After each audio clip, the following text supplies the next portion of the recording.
से मिलो और तुम इसके बारे में केयरफुली सोचना। इजमिंग कहती है, मैंने ऑलरेडी डिसाइड कर लिया है। मिस्टर लू कहता है, तुम खुद को समझती क्या हो? तुम सिर्फ एक क्यूआन की सब्स्टिट्यूट हो। मैं तुम्हारे साथ 5 साल रह चुका हूँ। तुम्हें लगा कि मैं तुमसे प्यार करता हूँ। इजमिंग कहती है, मिस्टर लू, मुझे पता है कि आप मुझसे प्यार नहीं करते। मिस्टर लू कहता है, तुम सिर्फ क्यूहान जैसी लगती हो। तुम में सिर्फ एक अच्छी बात थी, तुम मेरा सब सुनती थी, लेकिन वो बात अब तुम में नहीं रही। तुम अपना सारा काम हैंड ओवर करके चली जाना।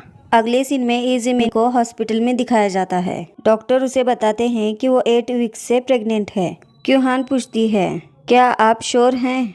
डॉक्टर कहते हैं, ये रिपोर्ट्स तो गलत नहीं होते।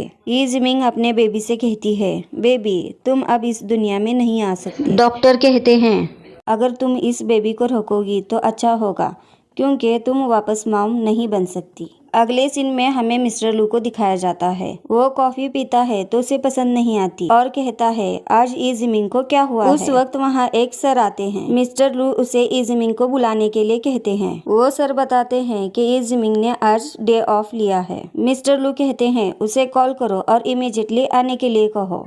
इजमिंग को उसके ग्रैंडमा के ग्रेव पर दिखाया जाता है। इजमिंग कहती है, ग्रैंडमा मैं प्रेग्नेंट हूँ, मेरा अब इस दुनिया में कोई नहीं रहा है। उस वक्त उसे कलीग के मैसेजेस आते हैं, आप जब से गई हैं बॉस तब से बैड मूड में है, आपका अगर हुआ हो तो आप यहाँ जल्दी आ जाइए। इजमिंग अपने ग्रैंडमा से कहती है, इस बेबी के बर्थ के लिए मैं एक अच्छी जगह तलाश करती हूँ जहां हम दोनों को कोई हार्म ना कर सके।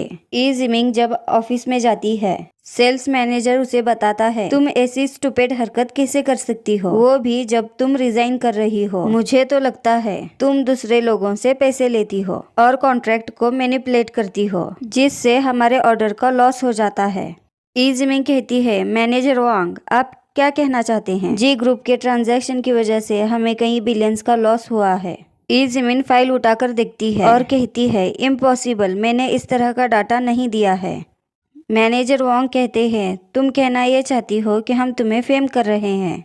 उसकी दूसरी कलीग कहती है, हो सकता है इजमिंग का उस वक्त ध्यान ना हो, उस वजह से उसने मिस्टेक करी होगी। उस वक्त वहाँ ली आ जाता है, पूछता है, यहाँ क्या चल रहा है? वो लड़की बताती है, शायद इजमिंग का फोकस नहीं था और उनसे गलती हुई है, उसकी वजह से जी ग्रुप का ऑर्डर लॉस हुआ है। इसकी वजह से मैनेजर वांग गुस्सा है। इजमिंग कहती है, तुम ये क्या कह रही हो? तुम मुझे मुजरिम साबित करने का ट्राई कर रही हो।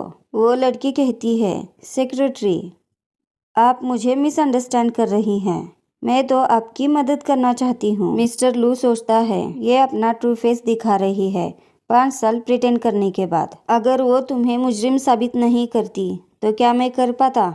इजमिंग उससे हैरान होते हुए पूछती है, क्या तुम्हें मुझ पर ट्रस्ट नहीं है? मिस्टर लू कहता है, सिग्नेचर तो यहाँ तुम्हारे हैं, और कहता है, तुम अपने रिस्पॉन्सिबिलिटी से भाग नहीं सकती। इस मैटर को 3 दिन के अंदर हैंडल करो, नहीं तो कंपनी अपना रूल्स फॉलो करेगी। मिस्टर लू से ये सुनकर वो दोनों खुश हो जाते हैं। इजमिंग कहती है, ठीक है। इजमिंग यहाँ बहुत ही इमोशनल होती है, क्योंकि मिस्टर लू को उसके साथ 5 साल रहने के बाद भी उस पर भरोसा नहीं है। अगले सीन में इजमिंग के फ्रेंड को दिखाया जाता है। इजमिंग की फ्रेंड पूछती है, तुमने मुझे कॉल पर बताया था कि तुम्हें फ्रेम किया गया है। इजमिंग कहती है, हाँ, मेरे पास सिर्फ 3 दिन है, उसके बाद में कंपनी अपने रूल्स के मुताबिक मुझ पर एक्शन लेगी। इजमिंग की फ्रेंड पूछती है, तो फिर क्या प्रॉब्लम वो सॉल्व हुई? इजमिंग कहती है, उस इंसान को जल्द से जल्द पकड़ना होगा। इजमिंग की फ्रेंड कहती है, बताओ कौन है, मैं तो उसकी चटनी बना दूंगी। इजमिंग कहती है, मुझे तो उसे पकड़ना है ही, उसी के साथ मुझे वापस ऑर्डर्स भी लाने हैं। उसकी फ्रेंड पूछती है, क्या तुमने इसका सोल्यूशन निकाला है? और बताओ कि मैं तुम्हारी कैसे मदद कर सकती हूँ। इजमिंग कहती है, आज रात जाओ फैमिली की पार्टी है, वो सिर्फ कुछ ही मेंबर्स के लिए होती है और वहाँ